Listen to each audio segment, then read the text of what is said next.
Hi, I'm Eric Siegel with ericstrains.com, and today I'm going to be reviewing what, in my opinion, may be some of the coolest O-scale freight cars ever made. It's the new Lionel Vision Line Ethanol Tank Car with Freight Sounds 3-pack. Of the 3 tank cars that come in the set, 2 of them are equipped with Lionel's Freight Sounds, while the third is a dummy unit. Now, on first glance, you may look at these cars and say, hey, Lionel's been putting freight sounds in freight cars for a long time, so what sets these cars apart from any other freight sounds car that Lionel has ever made? What makes these a Vision Line product? Well, in a nutshell, it's the technology. Through the use of special sensors and Lionel's legacy command system, these cars can interact with the entire train, and they can tell what the train is doing. They can tell if the train is stopped or moving, if it's going fast or slow, if it's on a straightaway or a curve, or even if you're applying the train brake to slow the train down, and then they generate appropriate sound sets for each of those situations. So what you end up with is a train with realistic and appropriate sounds. Now, while I'm talking about technology, I should tell you that in order to unleash the full potential of these cars, you need to run these cars with Lionel's legacy system. Specifically, you need to have version 1.3 of the legacy software. Now, can you run these cars if you're still running legacy version 1.2? Sure you can, but you won't be able to access all the features, so that's why you need to upgrade to version 1.3. Now, if you haven't upgraded yet, all you need to do is go to Lionel's website and register your legacy system, and they will send you a version 1.3 upgrade module for free.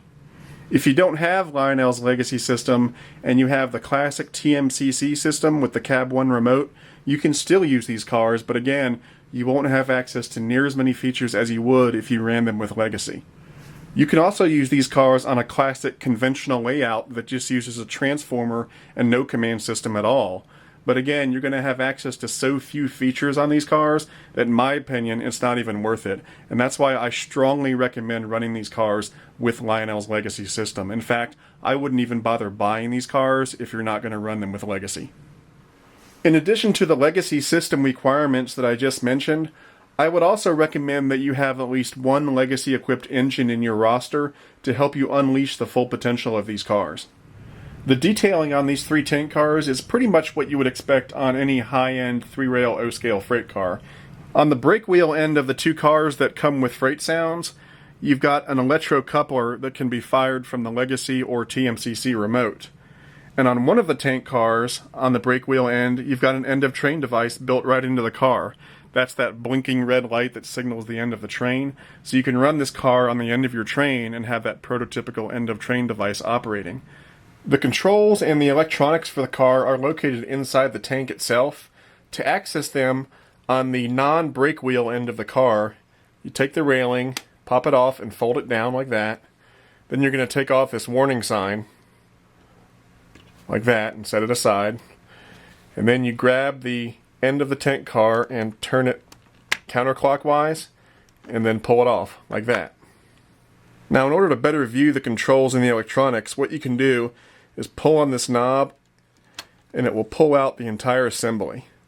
And this contains the controls as well as the TMCC electronics. Now, what we've got here are the control switches. I'll get back to those in a minute. And then behind that is the battery compartment, where you would put a 9-volt battery. You don't have to have the 9-volt battery in there, but if you want to avoid any interruption of sounds when your car goes over a dead spot, you can put a 9-volt battery there. And then behind that are the TMCC electronics and the soundboard. Now, there's a volume knob on the soundboard, but to access it, what you do is you slide the sled back in and lock it in place, and then you pop up the top of the tank car like that, and you put a Phillips head screwdriver down in there, and then you can access the volume knob.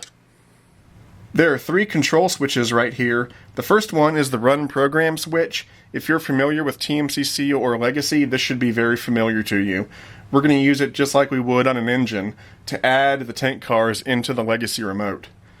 The second switch controls the end of train device that's on the end of this car, and you can set it to on or off. Now, if you're going to use this car with TMCC or legacy, you can just set it to on because you can turn the end of train device on or off from the legacy remote. And then the last switch here is for the sounds. You can set it to max or min. Maximum allows all of the sounds on the car to be used, whereas minimum only uses a minimum sound set. And that's there just in case you're a little overwhelmed with all the sounds these cars make. You can just put it on a minimum setting and you don't have to deal with every single sound the car makes. I like the sounds though, so I keep it on max. On the other sound-equipped tank car that comes in the set, you've got the same control switches, except the end of train device switch is not there because only one of the tank cars has an end of train device. When you're all done using the controls, what you do is you slide it back in and then lock it in place. And it's important that it lock in place. Don't just slide it back in like that. You have to pop it in place because there's an electronic connection in the back that needs to be made for the car to work properly. And if you don't lock it in place, the car won't work. And then what you do is you take the end of the tank car, pop it on, and turn it clockwise this time. Fold the railing up and lock it in place. And the last thing we're going to do is put this little warning placard back in place. Like that. There are 3 methods that these cars use to determine what the train is doing and then apply the correct sound for whatever's going on at the time. The first method is with the legacy electronics in the car itself. When you add this car to a legacy train, it becomes part of the train and then is aware of what you're doing to the train. So for example, when you apply the train brake, you will hear the sound of the air brakes engaging on these cars. And then when you let off the train brake, you'll hear the air brakes releasing. The second method is by use of this sensor right here. This sensor determines whether or not the wheels on the car are moving. The final method involves the turning of the trucks themselves. There's a metal rod that goes up into the tank, and there are 2 sensors on either side of the rod.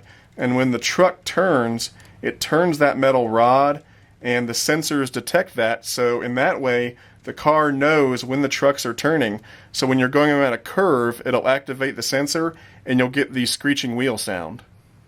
Okay, so now that I've shown you how these cars work, let's see how they sound.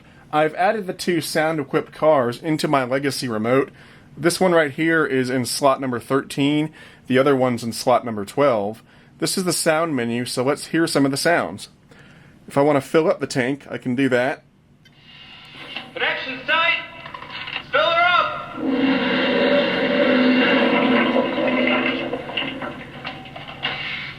If I want to drain the tank, I can do that too. Connection's tight! Drain the tank!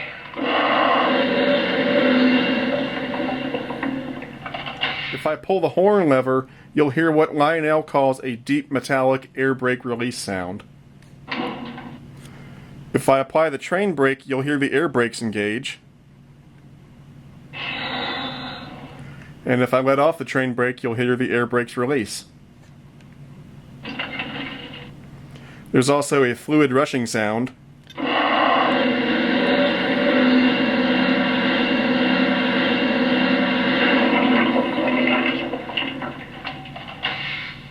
And one other thing you can control from the remote is the end of train device, like I said earlier.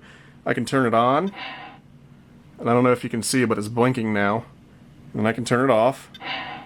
If I press the rear coupler button on the legacy remote, it throws the coupler on the tank car. And there's also buttons that control the clickety-clack sounds and the screeching wheel sounds. Now these sounds are great and they're fun to work by themselves, but the real magic comes when we add these cars to a legacy train. Okay, I've added these tank cars to a legacy train, and by that I mean a train that's headed by one or more legacy-equipped engines. Now I'm not going to show you how to add the tank cars to the train because the directions that come with the car do a perfectly good job of explaining how to do that, but I will show you the end result. Here's my legacy train, and if I hit the info button and the build button, here are the engines that make up the train: the CP Hybrid, GE Evolution Hybrid, Norfolk Southern -9. Then behind that, here are my ethanol tank cars. Right there. And so you can see that they are part of the train, and so they respond with the train. Now when you're operating your legacy train from this menu, you may think that if you want to access the individual tank cars, you're going to have to hit engine and then the ID of the tank car, but you don't have to do that. Lionel has made it really easy to access any cars that are attached to your train, and it's done with the train link button. If you remember when Legacy first came out, the instructions said, for future use. Well, the future is here and you're going to use this train link button. If I press it, I now get a menu of all the cars that are attached to this train. This one right here is the tank car that's right in front of me. This one right here is the tank car on the end of the train. If I want to access their sounds, I just press the car I want and Connection site. there we go. Fill her up. And then if I want to go back to the train menu, I just hit the train link button again, and I'm instantly back to the train menu. Pretty cool. Okay, so what I'm going to do is start this train up, and then I'll follow the tank cars around for a minute to let you hear some of the accent sounds. Now when you're listening to it, you'll hear the sounds of the ethanol sloshing back and forth inside the tank cars. You'll hear the sounds of wheel scrapes as these cars go around curves. And then you'll hear just general racket as these cars move along the rails and the load shifts back and forth. Now for the purposes of this demonstration, I've turned off the engine sounds on the train so that you won't hear the engines and you'll be able to better hear the tank cars. So let's go ahead and start it up.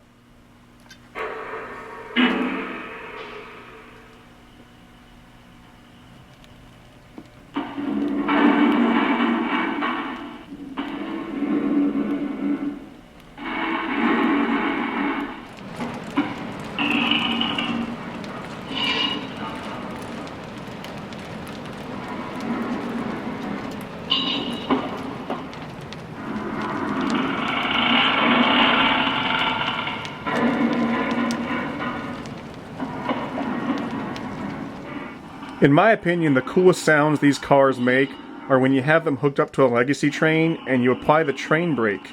What happens is as you apply the train brake, you'll get this air brake squeal from the tank cars, and it gets more intense the more you apply the train brake. So let's give it a try.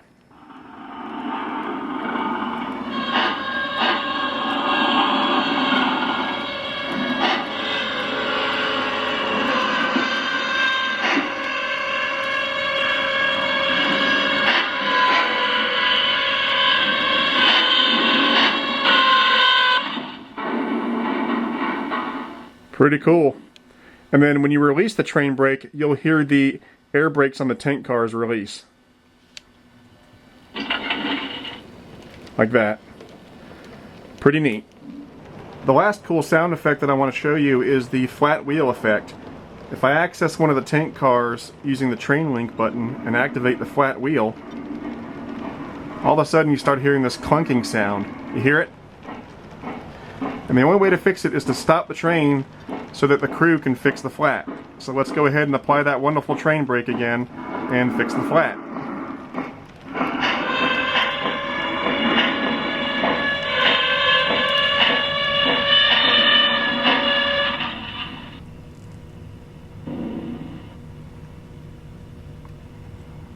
Flat wheel's fixed. You can head out. Okay, they fixed the flat, so let's head out.